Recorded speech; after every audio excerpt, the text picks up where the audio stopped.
Este é o Provocações, o videocast do Ministério Público do Tocantins. Estamos na segunda temporada e tratando de um tema super relevante, o direito de crianças e adolescentes, porque proteção é coisa séria.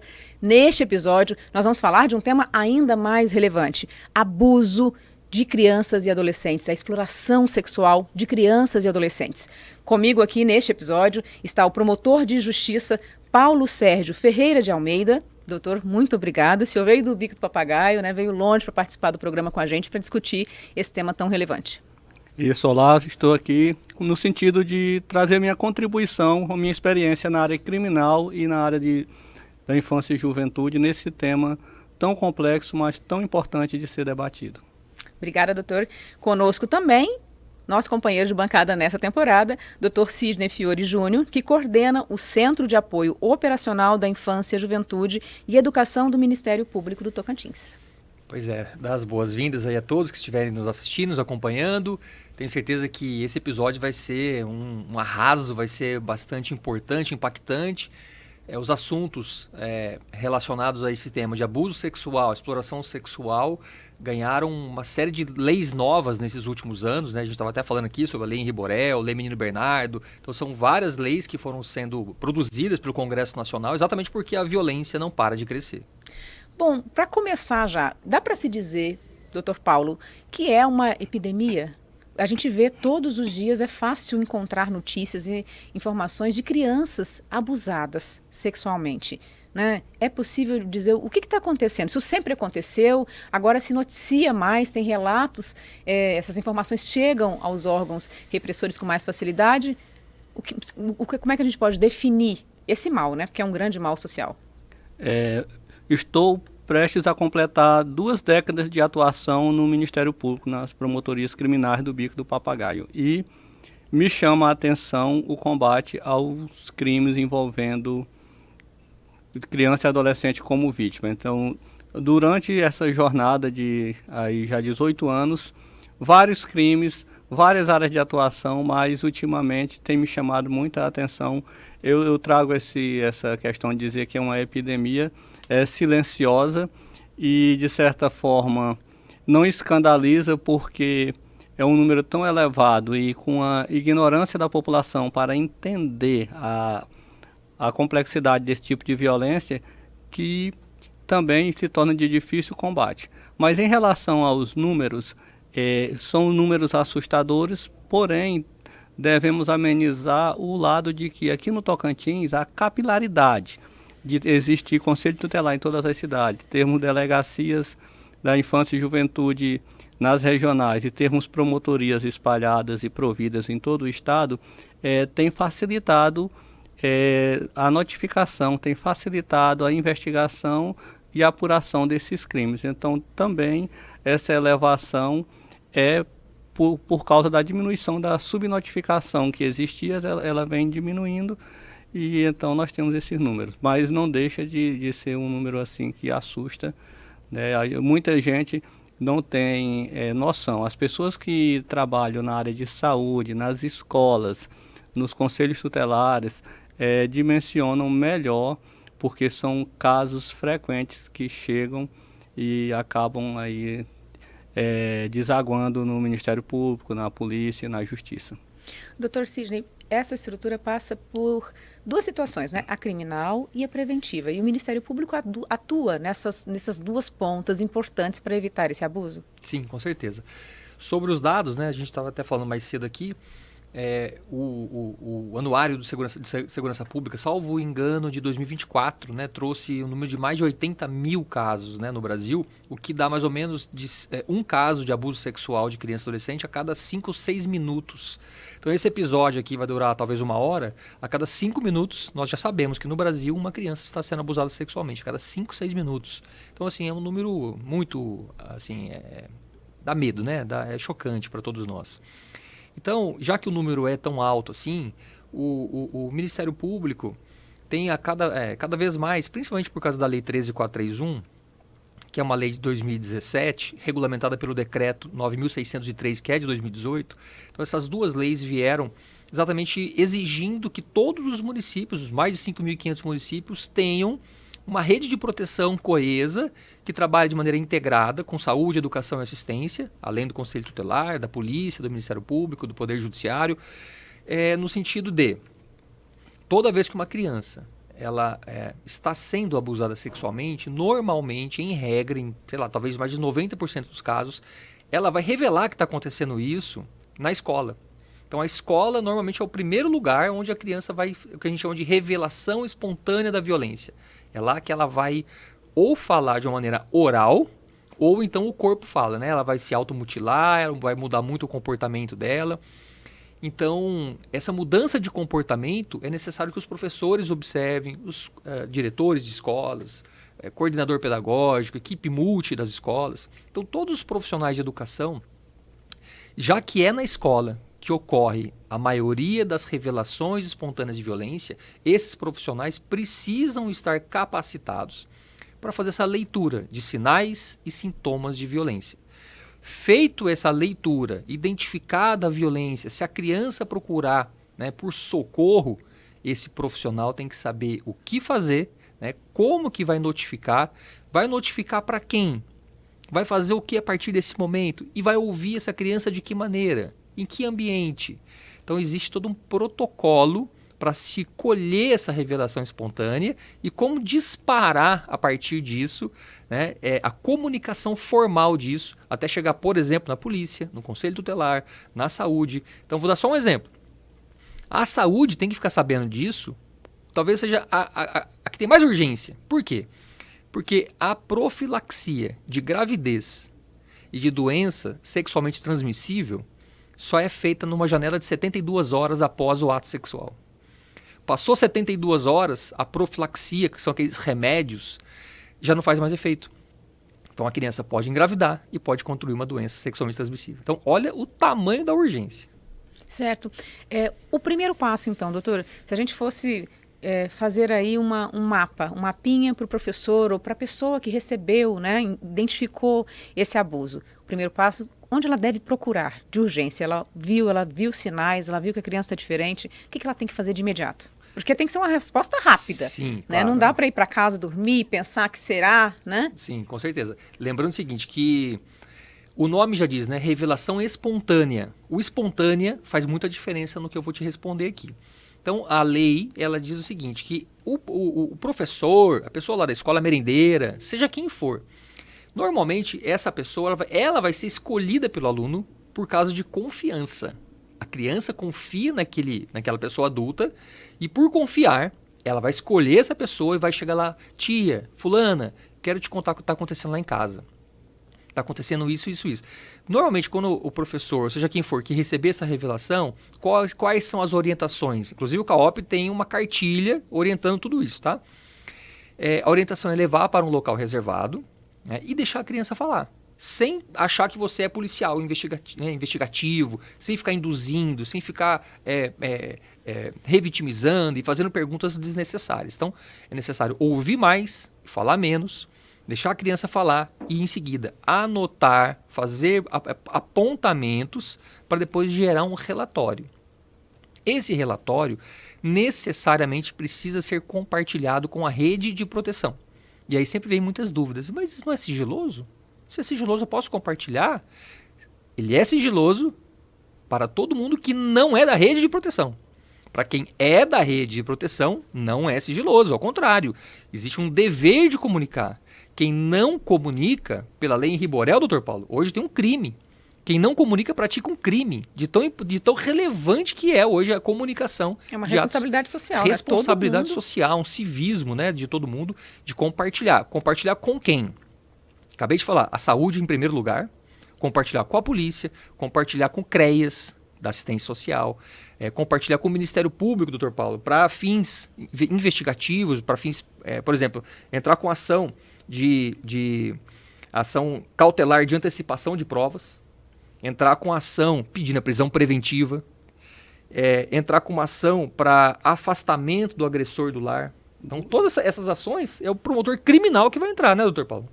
Deixa eu até aproveitar aqui, antes de passar para o senhor, doutor Paulo, tem um dado que É muito chocante, né? Porque a criança, ela se sente protegida onde? Em casa, né? O seio familiar é onde deveria vir essa proteção. Mas há registros aqui do Anuário Brasileiro de Segurança Pública de 2024 que 61,7% dos casos, ou seja, a maioria dos casos, ocorre dentro das residências, é dentro de casa. Agora com o senhor. 61% dentro de casa, na família. Em torno de 18% a 20% entre conhecidos e amigos da família. Nós vamos chegar a 80%. Quer dizer, então, que em 80% essa criança não tem a possibilidade de buscar o apoio na família, porque o agressor está ali. É próximo de Aí todo jeito. é que surge o papel fundamental da escola. A lei, ela trouxe essa obrigação. Qualquer pessoa que tem conhecimento tem que comunicar.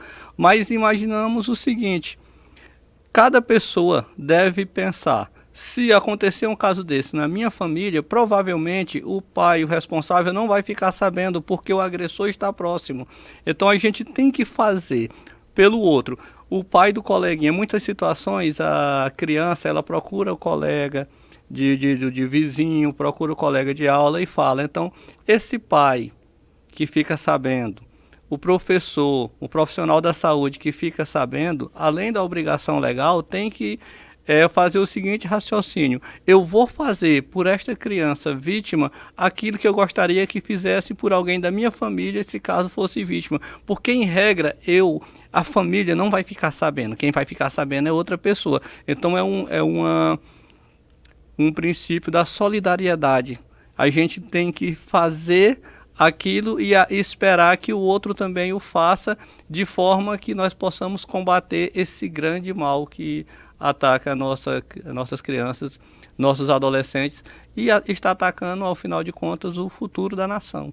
Então precisa desse combate, e essa obrigação é uma obrigação legal, mas sobretudo é uma obrigação cívica, é uma obrigação... É um ato de humanidade, né? É um ato de humanidade. É a pessoa que... Quando a revelação espontânea, que o doutor Sidney falou aqui, eu digo que a revelação espontânea, ela é um pedido de liberdade, é um grito de socorro, é a pessoa que ele é uma ilha, que alguém que está afogado numa violência, muitas vezes praticada por alguém que próximo ali, que convive. Então aquela ilha, aquele farol que é o professor, que é a pessoa que tem a oportunidade, não pode perder. Quem é convocado, quem é chamado por uma criança para fazer uma revelação espontânea, não pode perder essa oportunidade, porque muitas vezes a criança só se revela, só se abre, só consegue romper essa prisão que fica ali, sair do abalo psicológico uma vez. Então, o profissional que tem essa oportunidade, ele tem que aproveitar e levar adiante, porque ele não fazendo, ele pode estar condenando essa criança a continuar durante muito e muito tempo como vítima da violência. E o senhor falou aqui a respeito de ouvir a criança, o senhor também colocou. Quando esse caso chega já no sistema de justiça, também há todo um processo de uma escuta especializada. Essa criança tem que tentar não ser revitimizada. Sim. É isso, doutor? Sim. Esse ponto é muito importante e assim, eu faço questão de dar um realce assim, né, nesse aspecto. Porque a Lei 13.431 e o decreto, eles criaram 3 institutos diferentes. O primeiro é a revelação espontânea da violência, que é isso que nós acabamos de falar, que acontece muitas vezes na escola. O segundo é a escuta especializada.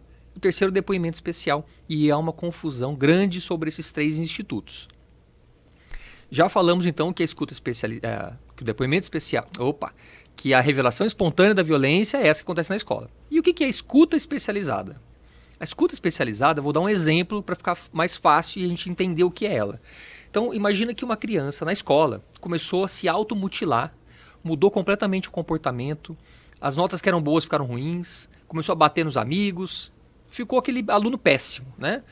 E aí, assim, o professor olhando aquela situação, tenta conversar com esse aluno, chama alguém lá o psicólogo da equipe multi da escola para conversar, ninguém consegue, ele se fecha num casulo e não conta para ninguém, roupa preta e não sei o que, se escondendo e não quer contar para ninguém. Veja, uma mudança drástica de comportamento como essa, normalmente está relacionada a uma causa. E essa causa, muitas vezes, é a violência, né? Então, se essas pessoas da escola, né, se não houve essa revelação espontânea, cabe à escola encaminhar esse jovem, essa criança ou adolescente para a escuta especializada. Então, portanto, a escuta especializada, diferente da revelação que é espontânea, na escuta especializada já não é mais espontâneo. Essa criança ela é encaminhada para um outro departamento no município, e aí cabe, quando a gente fala em prevenção, fala em rede, fala em estrutura, todo município tem que ter então esse departamento para fazer a escuta especializada. Pode ser um único local ou pode ser vários.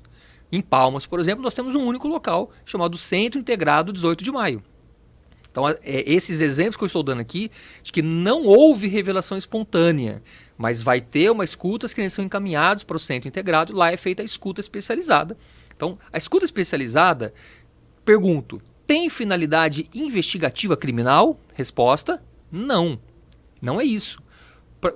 Então para que serve? Serve para a gente ouvir essa criança, já que ela não quis contar para ninguém na escola. Se ela não está sendo abusada, ela não precisa de atendimento na saúde, na assistência social. Quais são os encaminhamentos necessários? Então, a escuta especializada, ela tem essa finalidade de cuidar, proteger.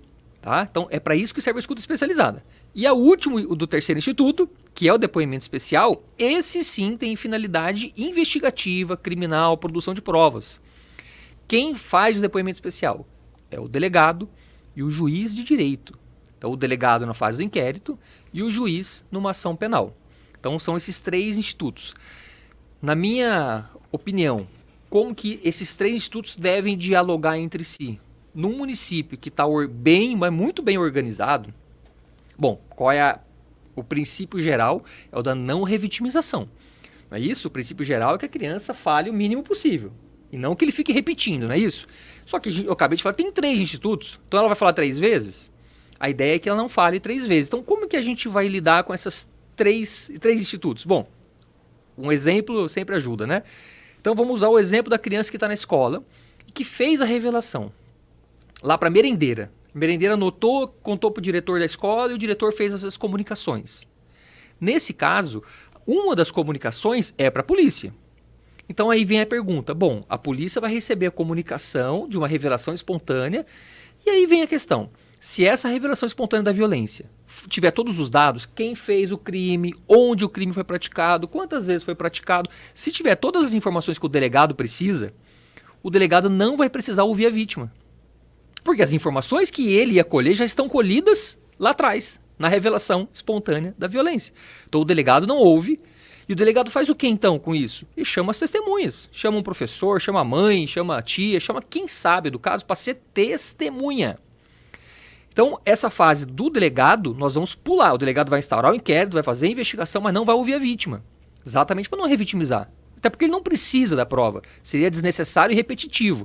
E tudo que é desnecessário e repetitivo, hoje é crime, descrito no artigo 15A da Lei de Abuso de Autoridade, que é exatamente a revitimização.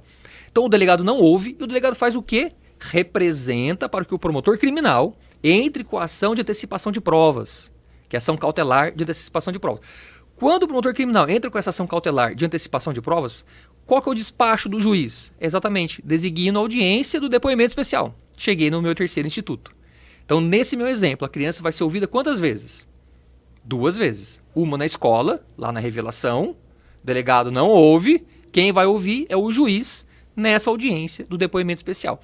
Então, num município que está tudo bem organizado... Funciona bem, né? Funciona, daria pra gente ouvir essa criança ou adolescente 2 vezes. Menos do que isso eu acho bem difícil.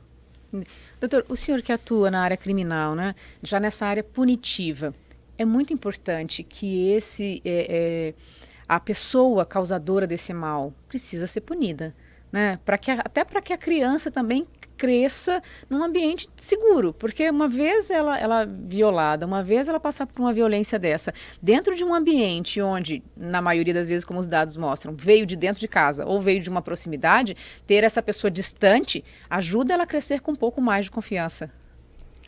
O sentimento de impunidade certamente é a maior mola propulsora da criminalidade. Então, especialmente o abusador ele tem uma característica que ele desenvolve todo um trabalho psicológico e ele inclusive se antecipa para futura descoberta do crime, ele trabalha o âmbito no sentido de desestabilizar a vítima. Uma das questões nós mencionamos aqui, de dar oportunidade de aproveitar a revelação espontânea, porque uma das características do abusador, do pedófilo, é fazer a vítima desacreditar em si. A vítima, ela começa a ficar desestabilizada psicologicamente ao ponto dela duvidar, ao ponto dela achar que a culpa é dela, vítima.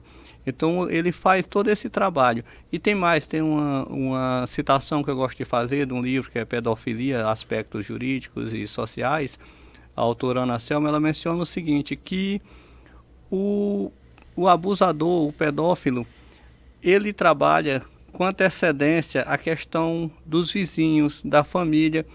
E aí a citação é a seguinte: a família se divide entre aqueles que acusam o abusador e acusam a própria vítima, em razão de que já foram vítimas também desse trabalho de persuasão. Isso aí tudo é visando o quê? Visando levar à impunidade. Em regra, os abusos, eles são feitos com a violência chamada violência psicológica. Os casos de abuso com violência física que existem, mas em regra são pelos desconhecidos, que é um menor número, em torno aí de 20%, que ocorre na rua, ocorre com pessoas estranhas. A maioria dos casos, como já mencionado aqui, ocorre no âmbito da família ou por amigos conhecidos, então vai se valer da violência psicológica, e essas pessoas já de antemão trabalham no sentido de acobertar, formar uma teia de proteção, uma rede de proteção no sentido de não serem descobertas, mas se forem descobertas, eles terem condições de desacreditar a vítima. Então é muito importante que o processo chegue ao final, que a justiça seja aplicada e que tenha a punição. Exemplo, agora nós tivemos que, por incrível que pareça, o Congresso Nacional teve que editar uma lei dizendo o seguinte: manter qualquer tipo de relação sexual com menor de 14 anos é crime de estupro de vulnerável e isso não pode ser relativizado. A lei já era muito clara nesse sentido. Perfeito. Mas aí começaram os advogados, defesa trabalhando, foi se criando algum caso aqui, outro ali, e foi disseminando essa jurisprudência no Brasil. E aí agora o Congresso, e aí parabéns ao Legislativo, às vezes a gente tanto ataca, mas tem que dizer que foi uma lei muito importante, necessária. Hoje é muito claro, a lei diz assim: é estupro de vulnerável manter qualquer tipo de relacionamento de cunho sexual com menor de 14 anos. E embaixo a ressalva: essa lei, essa idade não pode ser relativizada por ninguém. Pois é essa palavra, né? Relativizar. A gente, na prática, enxerga isso. E aí eu vou perguntar de novo para o senhor, porque o senhor vem de uma região do interior, de cidades pequenas, onde há não sei se dá para dizer a palavra costume, cultura, né? Mas você vê isso, assim, se relacionou com uma criança menor de idade, né?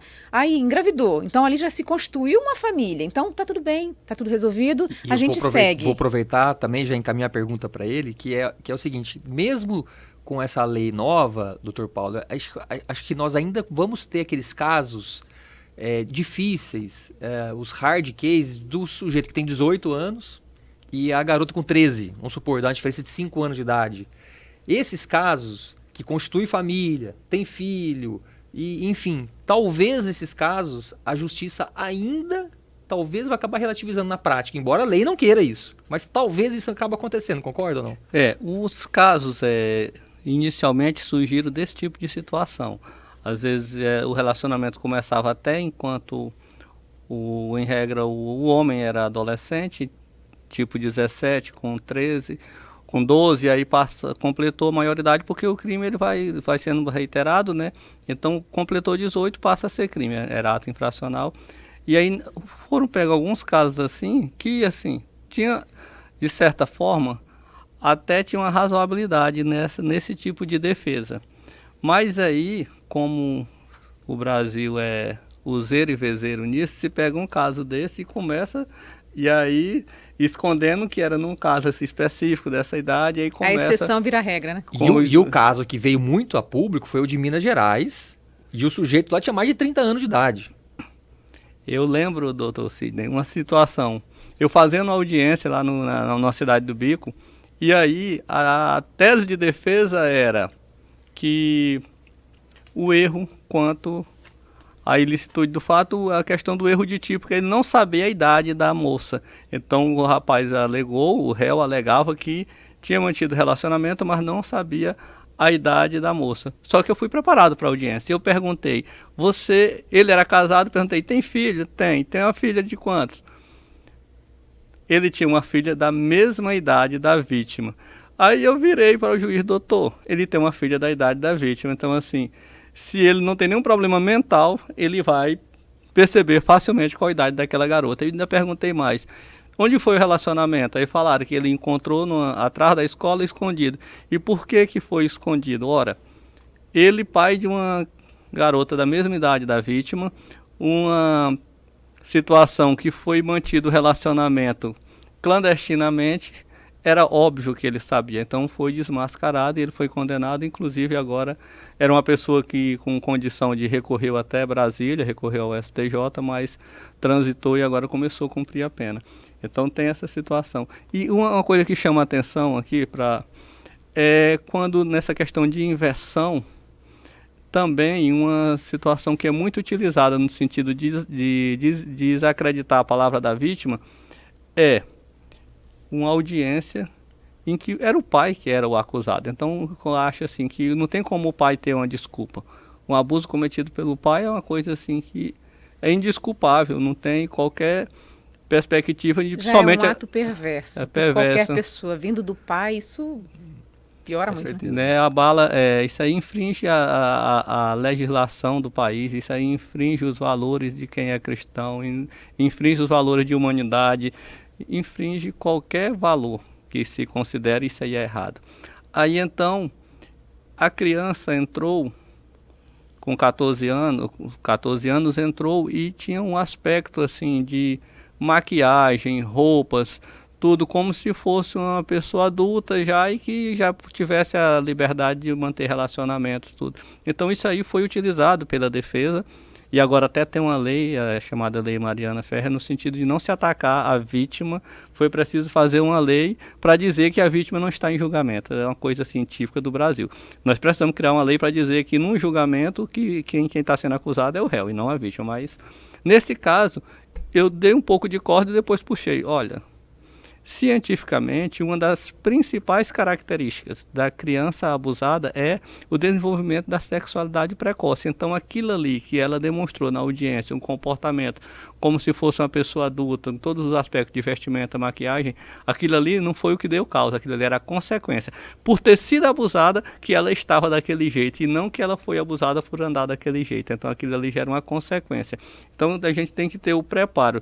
Aí é que eu digo, a educação é essencial, a preparação, a formação dos profissionais da escola, profissionais do conselho tutelar, da promotoria, da polícia para lidar com esses casos e a gente ter uma base para esclarecer. Nesse caso, não foi muito difícil, porque tinha essa noção e quando foi levado esse argumento, desmontou a tese de defesa e foi acatado pelo judiciário. E inclusive, eles tentaram voltar no sentido de tirar isso aí, mas já estava lançado no documento. Posso então fazer uma observação da fala do Dr. Paulo? Me veio à mente aqui. O Dr. Paulo falou muito da questão da pressão psicológica, né, que esse agressor faz para a vítima, muitas vezes por meio de ameaça. Vou matar sua mãe, vou matar seu pai, vou te matar, né, você não conte isso para ninguém. E muitas vezes essa pressão psicológica que é feita faz muito sentido e a vítima realmente não conta para ninguém, né, não tem revelação espontânea, não tem nada. E muitas vezes o tempo vai passando. O tempo vai passando, ela nunca denunciou para ninguém, ela vai sofrendo aquela angústia calada, muitas vezes com grande sofrimento mental. O tempo passa, ela vira adulta. E depois de adulta, às vezes depois de muitos anos, aí sim que ela cria coragem, porque ela tem autonomia, aí ela trabalha, tem o emprego dela, tem a casa dela. Aí ela fala, caramba, olha só o que fizeram comigo, eu não denunciei.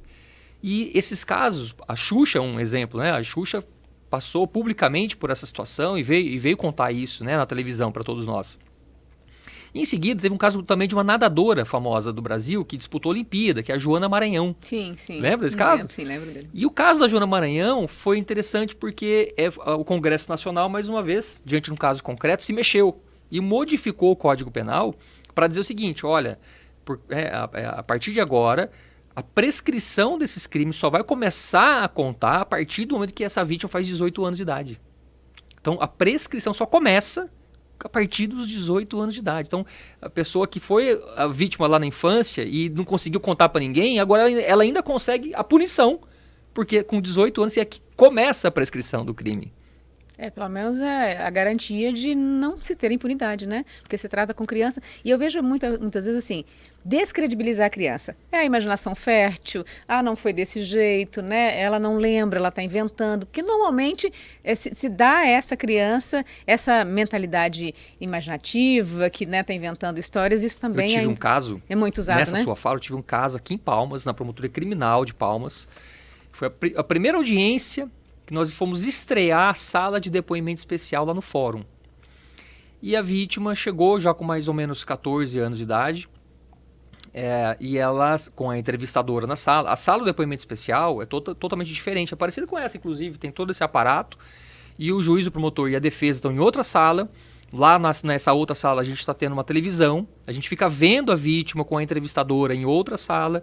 Por que tudo isso? Exatamente para a vítima não ter que passar naquele ambiente sisudo de uma audiência toda formal. E essa menina, ela chegou e falou assim, olha, tudo aquilo que eu denunciei, na verdade hoje, parando para pensar, hoje eu tenho certeza que tudo aquilo que eu denunciei foi apenas um sonho. Eu dormi, sonhei que aquilo tinha acontecido, mas foi um sonho tão real, e aí eu acordei e fui denunciar, mas na verdade foi só um sonho.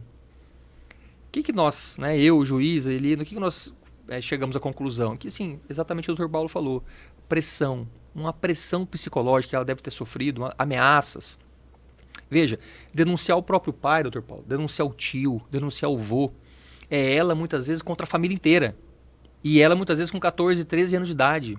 Depois ela vai voltar para casa, vai dormir aonde? Vai comer na mesa de quem? As despesas dela vão ser pagas por quem? Ela contra toda uma família que não quer ver aquele ente querido preso. Entendeu? Quer dizer, é muito delicado isso.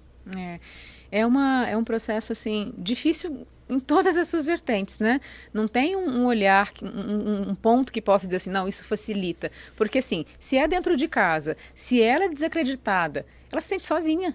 Né? E por isso é tão importante ter as orientações na escola, ter as orientações... Claro, os pais também têm essa responsabilidade, né? Se a gente pensasse, eu falou mesmo que recebeu pais aqui desesperados porque a criança tinha sido abusada por um padrinho, né? Sim. Mas quando essas orientações, elas precisam acontecer. Até contei para os senhores, né? Eu tenho uma filha e ela desde pequenininha eu sempre diz, olha, aqui não se toca, aqui não pode tocar, aqui na hora do banho você vai tomar banho sozinha, ninguém pode tocar. E eu lembro dela dizer assim... Como é ninguém, mãe? A Dinda pode? Papai pode? E aí a gente tem que ir trabalhando isso. Não, ninguém pode tocar. E ensinando esse procedimento para ela de autocuidado, para que em algum momento, se Deus o livre, ocorresse qualquer situação, ela conseguir identificar. Porque às vezes a criança também demora até para identificar o que aconteceu. Né? A gente, depois, quando o adulto passa e lembra, nossa, mas isso acontecia comigo, quando você vai vendo outros exemplos. E às vezes há um distanciamento institucional, assim, há uma linha de pessoas mais conservadoras que dizem, isso não pode acontecer, né? Vai ensinar a criança a fazer isso, não pode. Como é que, para os dois, né? Como é que vocês veem isso? Porque, assim, eu acredito que a informação, que trazer esse conhecimento salva. Por que às vezes ainda há essa barreira de, isso não pode ir para a escola, a criança não pode aprender esse tipo de coisa porque vai incentivá-la? Eu, legalmente, digo que eu acho que protege. Foi o que eu fiz em casa. Quer dizer, a ignorância é a maior aliada do abusador em se falando de criança e adolescente. A ignorância da vítima, a ignorância das pessoas da família, a ignorância das pessoas que têm contato na escola, na unidade de saúde, a ignorância dos colegas, ela é usada pelo abusador no sentido de acobertar. Então a informação, ela é essencial. A educação, ela salva da violência. Esse tipo de violência, o principal combate é pela educação. A nossa atuação criminal lá depois que ocorre o fato, ela é importante, mas a prevenção, ela é primordial. Então, primeiro a prevenção e é pela educação. Agora, tem que se explicar que a educação que ensina a pessoa quais os seus direitos, aquilo que ela deve evitar, aquilo que ela não permita que os outros façam com ela, isso aí, essa educação, ela é sempre bem-vinda. A orientação, a informação, A pessoa tem que ter o acesso a esse tipo de informação e precisa também ser esclarecido que isso aí não tem a ver com quebra de valores, seja de religião, seja de familiares, de ideologia política. Não, essa informação é uma informação de combate à violência. Não faz sentido ser contra a pessoa se preparar para deixar de ser vítima de um dos crimes mais... Eu digo que o estupro de vulnerável é o crime hediondo por excelência. Porque uma coisa que eu gosto de, às vezes nas minhas aulas, palestras, eu falo o seguinte: às vezes o homicida, ele chega lá, bate no peito, diz que matou, explica por que matou, e às vezes até sai absolvido, e às vezes ele tem até coragem de falar em público. Por quê? Porque dependendo da forma, a sociedade, a gente pode entender que a pessoa tenha tido a necessidade de cometer uma violência desse tipo. Agora, em regra, o estuprador, ele não confessa. Por quê? Porque é repugnante, é uma coisa tão abjeta, tão hedionda, que nem mesmo no código das cadeias o abusador ele é aceito, ele é discriminado, ele é colocado como rebaixado até no mundo da criminalidade, para ver assim. Então não posso concordar com a ideia de que as pessoas não devam ter a informação necessária para evitar serem vítimas de um crime assim tão grave. Para se proteger. E a gente vê algumas escolas com algumas iniciativas interessantes, né? Como, por exemplo, aquele desenho com uma criancinha e aí coloca lá o sinal vermelho, aqui não pode colocar a mão, amarelo, aqui toma cuidado, sinal verde na cabeça, na mão, aqui tudo bem, aqui pode fazer carinho. Então, assim, são coisas lúdicas e esclarecedoras, como o Dr. Paulo falou, né, na base da educação. Então, uma coisa é você querer ensinar a criança, adolescente a ter relação sexual. Isso seria um grande absurdo. Não é nada disso que a gente está falando, né? Então, nós estamos falando sobre prevenção, educação, para que não seja abusada, às vezes, sem saber que está sendo abusada, né? Exatamente. Senta aqui no colo do titio, né? Então, assim, são aquelas coisas mais perversas que a criança tem que saber o limite, até onde que pode ir. Isso é verdade. Bom, ainda nesse processo de violência sexual contra criança e adolescente, a gente tem um processo ainda de exploração sexual, né, infanto-juvenil. E eu volto para o senhor, Dr. Paulo, porque a sua região é uma região realmente onde... endêmica, né? É uma região muito difícil. Nós temos dados aqui da Secretaria de Segurança Pública que mostram que 7 casos de exploração sexual infanto-juvenil foram registrados no Tocantins em 2024 e 9 casos em 2025. No caso da exploração sexual, onde já não é um abuso da criança não saber o que está acontecendo, muitas vezes ela é orientada, ela é conduzida para esse caminho em troca de benefícios, né, em troca de favores. Como é que consegue combater isso? E esses números super subnotificados, né? Com certeza. Com certeza a quantidade é muito maior do que essa, né, doutor Paulo? Aí é uma questão que já envolve os fatores econômicos, por exemplo, porque uma das facilidades para o abuso sexual, que é aquele que o abusador diretamente, estou falando do crime de estupro de vulnerável, fotografar, filmar, a questão de satisfazer a própria lascívia diretamente com a criança. Isso aí não tem muito uma questão de separação de classes, atinge todas as classes sociais, diferentes níveis econômicos, de formação, regiões. Tanto nós temos um abuso num projeto de assentamento quanto num condomínio de luxo. Agora, a exploração, ela já tem uma tendência nas áreas de maior vulnerabilidade do ponto de vista socioeconômico.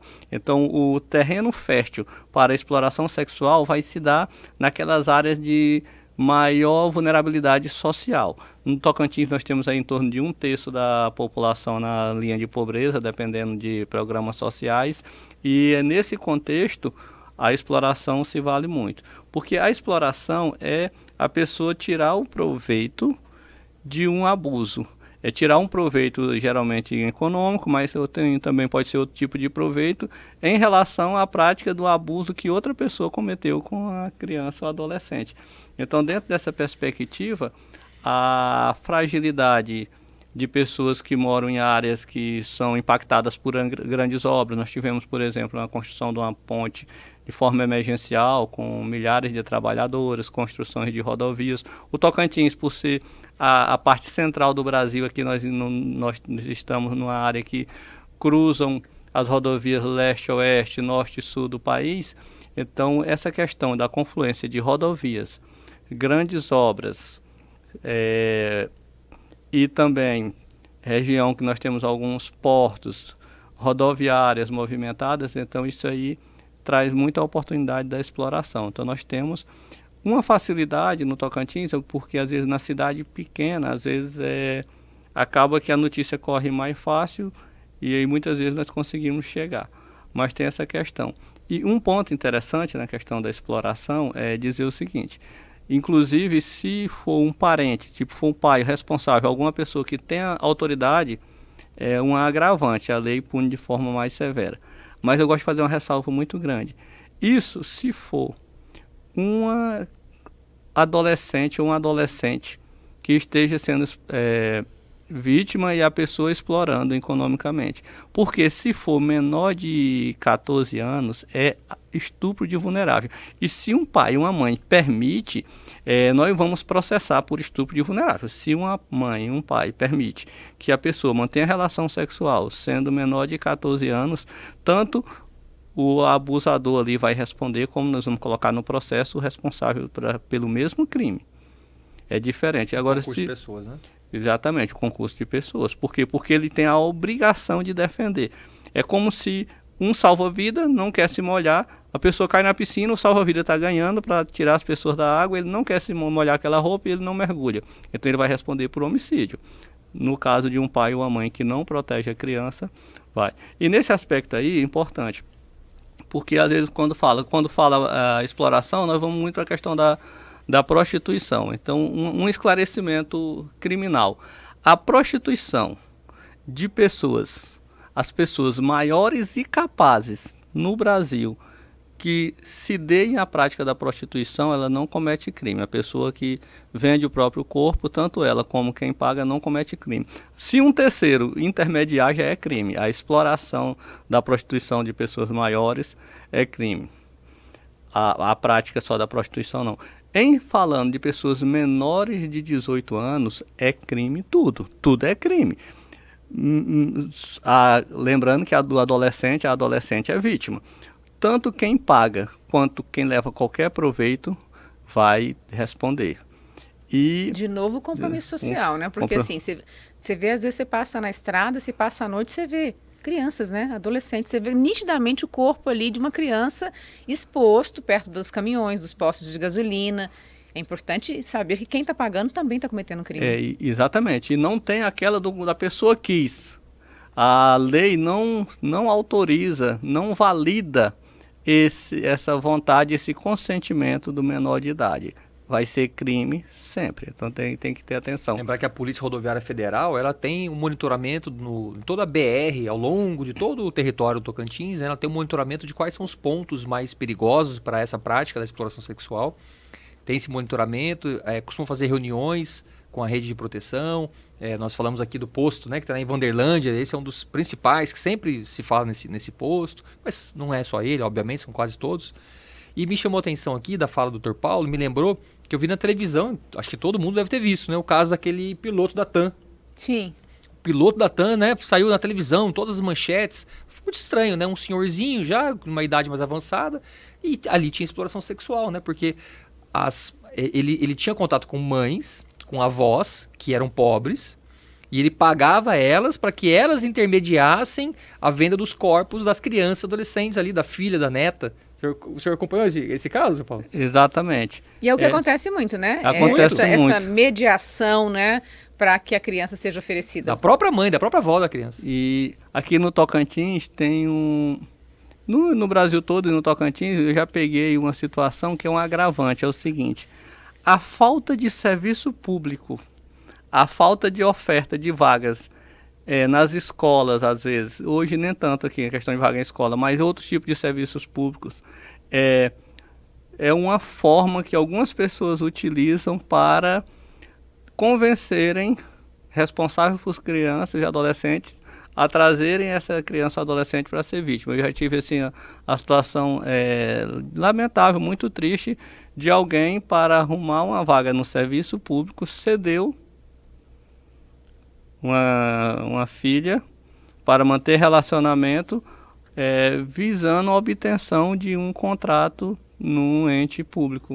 Caramba. Então, assim, é uma coisa assim que é muito triste, porque o poder público, que tem a obrigação de combater, está ali sendo utilizado por alguém como forma desse poder de chegar a essa exploração. Então tem a questão que às vezes é diretamente financeira, mas tem essa outra questão de, por exemplo, conseguir uma vaga de trabalho, conseguir um atendimento de saúde, conseguir a troca de favores. A troca de favores. Então, assim, é uma coisa que muito assim, além de ser crime, é uma coisa tão indigna. Alguém que tem uma posição se aproveitar disso para negociar aquilo que é absolutamente negociável, porque esses crimes, eles são crimes contra a dignidade sexual. Antigamente era crime contra os costumes. E não era legal a lei trazer essa nomenclatura crime contra costume, porque o costume ele pode mudar tudo. Hoje não, hoje a lei de forma muito correta diz é crime contra a dignidade sexual, porque a pessoa ela é ferida na sua dignidade. São marcas que se tornam ali indeléveis, no sentido de não sai mais. O abalo psicológico de uma pessoa que é vítima de uma exploração, de um abuso, às vezes ela vai o resto da vida, nem tratamento, nada, às vezes se tira. Então é muito assim triste a utilização da falta de um serviço público, a pessoa utilizar isso aí como forma da exploração. Eu estava pensando aqui a importância da política pública. Eu estava pensando o seguinte, quando eu estava em Araguaína, eu lembro que eu solicitei da maternidade informação seguinte: me mande informações sobre o número de menores de 14 anos que deram à luz na sua maternidade. Então, com 9 anos de idade tinha um caso, com 10 anos de idade já tinham 5, 6 casos, crianças com 11 anos que deram à luz, aí já pulava para 20 casos, com crianças com 12 anos que tinham dado à luz, aí pulava para, sei lá, 100 e tantos casos. Mas com 9 anos de idade, já tem criança no Tocantins dando à luz. Uma criança dando à luz a outra criança. Na exploração ou no abuso sexual, essas crianças e adolescentes, com certeza, elas vão assim, o desempenho escolar dessas, como é que vai ser isso? Como é que vai ser na escola? Uma pessoa que está sendo explorada sexualmente, vai ser um bom aluno, será? Vai conseguir ter boas notas? Vai ser o que na vida, no futuro? Tenho certeza que isso assim, vai impactar diretamente. Tirando também o fato de essas meninas que dão à luz, agora ela tem um filho. Como que é estudar tendo um filho em casa? Você com 9, 10, 11 anos de idade já tendo um filho para cuidar. Então, assim, tem toda uma questão social, uma questão escolar que vai impactar depois nos nossos índices educacionais. E não só educacionais, mas assim, a vida da pessoa vai ser completamente transformada, né? Dr. Paulo falou uma coisa importante. Lembrar que, na verdade, esse mal afeta o futuro do país, né? As crianças, os adolescentes são as pessoas que vão estar atuando no nosso país daqui a alguns anos. Então matar ali praticamente no nascedouro, né? Um futuro brilhante, uma situação que realmente deixa estrago. Paulo, eu acho que o ideal é que assim, os cartórios de registro civil, toda vez que tiver que registrar uma criança cuja mãe tem menos de 14 anos, é estupro de vulnerável. Se é estupro de vulnerável, por que o cartório não notifica? E a mesma coisa na maternidade. Deu a entrada lá uma menina com menos de 14, grávida, se ela está grávida é porque ela foi abusada sexualmente ou explorada sexualmente. Então tudo isso é crime e muitas vezes a gente não encontra na rede esse suporte, essa notificação. A saúde, ela usa o SINAM. SINAM é um sistema de notificação de agravos. Só que o SINAM é apenas para questões de dados mesmo, né, de estatísticas. Isso não chega na polícia. Então, assim, a gente sempre pede, né, essa parceria da rede de proteção, saúde, educação, assistência. Esse tripé que tem que funcionar muito bem no âmbito estadual e no âmbito municipal. Então, aí vem o papel do promotor da infância, que é fazer esse trabalho de rede, tentar organizar isso, ajudando o promotor criminal, que vai ficar com essa parte, digamos, de oferecer a denúncia, sustentar uma acusação. Então, a parte da repressão fica com o promotor criminal E essa parte de tentar organizar essa logística toda fica não só com o promotor da infância. Eu dei o exemplo aqui da profilaxia da gravidez. Para fazer profilaxia de gravidez ou de DST tem que ter remédio. E aí? Nós temos as promotorias de saúde. Será se os colegas que estão nos ouvindo aqui, vou dar um exemplo, sei lá, Colinas, ou falar com o Fernandinho lá de Guaraí, será se lá em Guaraí, quando essa vítima precisa desse remédio para fazer profilaxia, tá lá disponível? Ou não tá? Então, assim, tudo que a gente está falando aqui envolve uma série de questões. Inclusive, o Conselho Nacional do Ministério Público baixou uma resolução 293, que recomenda o trabalho conjunto das promotorias infância criminal, família, promotoria de violência doméstica, saúde, promotoria, que mais? São acho que 5, 6 promotorias lá que são citadas. Patrimônio, né? O patrimônio menos, mas acho que talvez possa ter alguma coisa. Mas assim, família. Não é por que família? Porque o promotor da família está numa audiência muitas vezes e que ele tá vendo que tem algum indício ali de que o pai, ou que seja quem for que está disputando a guarda, tem uma acusação contra ele de estupro daquela criança. Imagina depois se você vai dar o direito de visitas ou você vai dar a guarda para aquele cara que é acusado de estupro. Como é que você, promotor de família, vai aceitar uma situação dessa? Então todas as promotorias têm lá, promotoria de saúde já deu o exemplo, violência doméstica. A acusação lá é que o fulano está agredindo a mãe. Mas também tem lá uma denúncia de que nessas agressões da mãe, de vez em quando ele também dá uns tapas na criança. Aproveita que está batendo na mãe e bate nos filhos também. E aí nessa violência doméstica, essas vítimas, o promotor vendo isso, ele tem que no mínimo também notificar as outras promotorias, cuidar dessas crianças. Cuidar da criança é cuidar do futuro, né? Parece um clichê, mas é a realidade. Então, o Ministério Público tem feito esse trabalho com louvor, né, doutor Sidney? Nessa questão aí da atuação de promotorias em conjunto, um dos casos assim marcantes na carreira que eu peguei foi atuando na promotoria da infância e juventude, da família, na verdade. Olha só a que nível chegamos. A pessoa pediu homologação de um acordo de reconhecimento de paternidade e pagamento de pensão. A ideia, pelo que eu entendi, era visando viu o desconto em folha e se beneficiar do abatimento do imposto de renda, só que a mãe tinha 14 anos e era filha dele, era enteada, mas estava como dependente dele, e a criança tinha o DNA que era filho dele. Já entrei direto com o processo criminal, sem precisar nem qualquer outra investigação. Ele produziu prova contra esse Ele produziu prova, por quê? Confiando na impunidade. Entendeu? Na normalização, que é aquilo que a gente falou aqui. Não, é costume normal, se já se resolveu em família, então está tudo bem. Né? Não precisa ser punido. Quando o Sidney falou da questão da idade, parece até uma obsessão. Não é uma obsessão do promotor, é uma coisa muito básica. A lei, ela traz essa questão de que até 14 anos não pode ter envolvimento sexual, é um conhecimento milenar. Há tempo para tudo debaixo do céu. Há tempo de plantar, há tempo de colher, há tempo de rir, há tempo de chorar, há tempo de estudar, de aprender e há tempo de ter relacionamento e ter filhos. Cada coisa no seu tempo. Aqui no nosso tema é provocações, eu provoco o seguinte: aqui no Tocantins nós temos faculdade de medicina em Augustinópolis, Araguaína, Porto Nacional, Paraíso, Gurupi e na capital Palmas.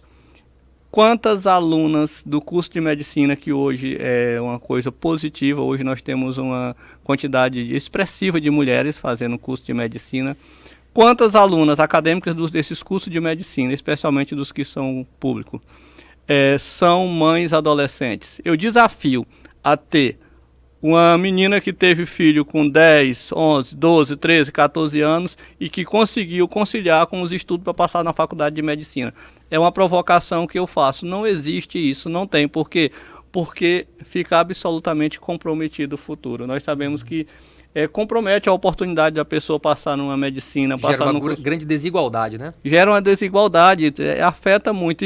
E por consequência, a filha, o filho dessa pessoa já vai entrar também limitada, porque uma pessoa que não teve condições de se desenvolver... É um círculo de pobreza, né? Vai gerando... E acaba se repetindo, né? Você vê muita geração, né? A mãe foi assim, aí a filha vem, porque a avó também já tinha passado por situação parecida. Eu vinha nessa questão e dirigindo e passando em frente à Faculdade de Medicina em Augustinópolis, me veio essa lembrança. Aqui não vai ter uma estudante de medicina que tenha passado por essa situação, porque é absolutamente incompatível. Não se consegue um estudo de alto rendimento quem passou por um trauma dessa natureza. Quando a gente vê um caso como esse, é o caso que sai no Fantástico, né? Fulano de tal, filho de pedreiro, passou em medicina. Aí ele sai no Fantástico, porque ele é tão espetacular, é uma coisa tão fora da curva. Rompeu tantas barreiras para chegar que até aí lá, vira notícia. Vira notícia. É isso mesmo. Bom, muito obrigada. O tema realmente é um tema que abala a sociedade. E se pensar nisso, que se pensar que tipo, você está destruindo o futuro do país, né? O futuro das pessoas. Então, é uma provocação, né, doutor, de pensar assim, é preciso cuidar da criança e do adolescente. É preciso cuidar, senão que futuro que a gente vai ter? Eu quero deixar uma mensagem final. No Centro de Apoio da Infância, nós temos participado de um projeto chamado Rede Intersetorial de Garantia de Aprendizagem, a sigla é RIGA. Isso no contexto de um grupo de instituições, Ministério Público, UFT, Undime e tantas outras, o Governo do Estado pela SEDUC. Então nós estamos capacitando a rede, saúde, educação, assistência social em todos os municípios, falando com esse público, explicando que para garantir essa aprendizagem, a criança não pode estar sendo abusada, explorada, não pode estar apanhando, não pode estar sofrendo violência doméstica. Não pode estar sendo privada de alimentação, passando fome, passando necessidades básicas. Então a gente fala sobre todos esses assuntos e a gente pede a participação ativa, como um cidadão ativo, que ele denuncie, que ele faça parte disso, que ele notifique as autoridades quando souber, quando perceber que uma criança está mudando o comportamento, aquilo que a gente já estava falando aqui hoje sobre revelação espontânea. Então a gente ensina o que é revelação, o que é escuta, o que é depoimento, qual é o fluxo que tem que existir em todas as cidades, que essas cidades têm que ter o mínimo ali de estrutura para atender esses casos. Então nós estamos fazendo isso, Kézia, já tem mais ou menos um ano. E semana passada eu tive uma sessão no Colégio de Procuradores, o Dr. Marco Antônio inclusive falou que nos casos, ele tem percebido cada vez mais nos processos em segundo grau, ele vai olhar lá de onde veio a notícia, quem contou que aquela vítima estava sendo abusada. E ele está percebendo cada vez mais que a notícia está saindo de dentro das escolas. Que é exatamente onde a gente queria chegar, é o ponto do nosso episódio de hoje. Obrigado. Ok, obrigada. Você quer complementar alguma coisa, doutor Paulo? Dizer aqui da oportunidade de trazer esse esclarecimento, essa informação. E assim, um relato aqui pessoal. De ser um promotor de justiça oriundo do Bico do Papagaio, nasci em Tocantinópolis, local que hoje é a reserva Pinagé, onde eu nasci, não existe mais, é mata, hoje é uma reserva. E tive muitas dificuldades pela questão econômica e outras.